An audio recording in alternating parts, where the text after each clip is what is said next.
बहुत स्वागत है आप सभी का इंडिया न्यूज डिजिटल पर। आपके साथ मैं अंजलि मुक्कर। देश का सबसे बड़ा सूबा उत्तर प्रदेश है, जहां पर निकाय चुनावों की तारीखों का ऐलान आखिरकार हो चुका है। आखिरकार ऐलान मैं इसलिए कह रही हूं क्योंकि पिछले साल यहां पर नगर निकाय चुनाव होने थे।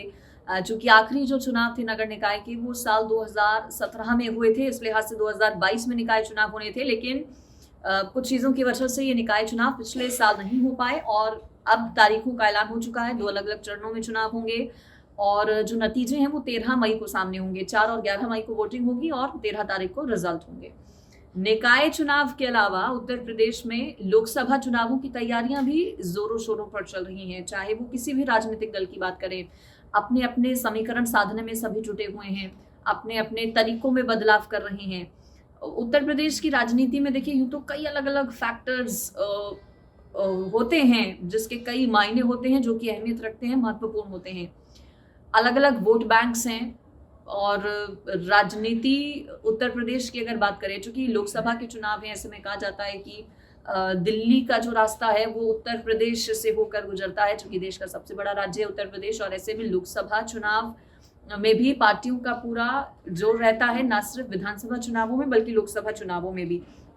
अब ऐसे में अगर समाजवादी पार्टी की रणनीति की हम बात करें तो समाजवादी पार्टी की मुलायम सिंह यादव के दौर से ये पूरी रणनीति चल रही है कि मुस्लिम और यादव जो वोट बैंक रहता है उसको साथ लेकर चलना है। मुलायम सिंह की स्ट्रैटेजी में अब अखिलेश यादव ने कुछ बदलाव किया है।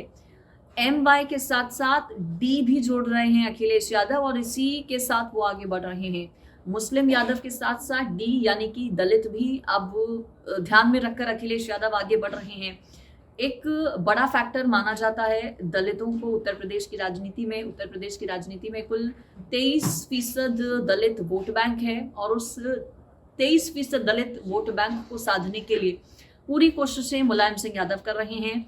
आपको बता दें, ना सिर्फ निकाय चुनावों को लेकर बल्कि लोकसभा चुनावों को लेकर भी यही रणनीति बताया जा रहा है कि समाजवादी पार्टी की अब रहने वाली है।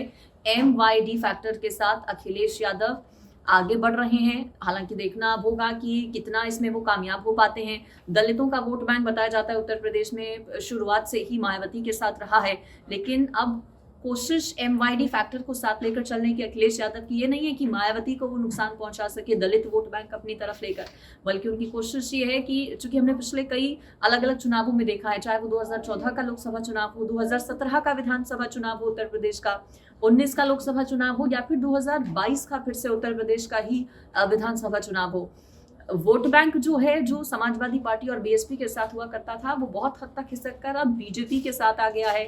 अलग अलग रणनीति जिस तरह से भारतीय जनता पार्टी लेकर आई है, अब कोशिश अखिलेश यादव की इस नए फैक्टर के जरिए, समीकरण के जरिए ये नहीं नजर आती है कि वो मायावती को नुकसान पहुंचाएंगे, जो कि मायावती के पास कुछ भी नहीं है खो देने के लिए।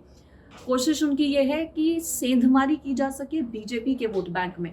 अब देखना होगा कितने कामयाब वो इसमें हो पाते हैं, लेकिन ये जरूर है कि अखिलेश यादव ना सिर्फ बल्कि BJP और जितने भी क्षेत्रीय दल हैं, राज्य स्तरीय दल हैं उत्तर प्रदेश में, उन सभी की जो तैयारियां हैं वो 2024 को लेकर अब शुरू हो गई हैं।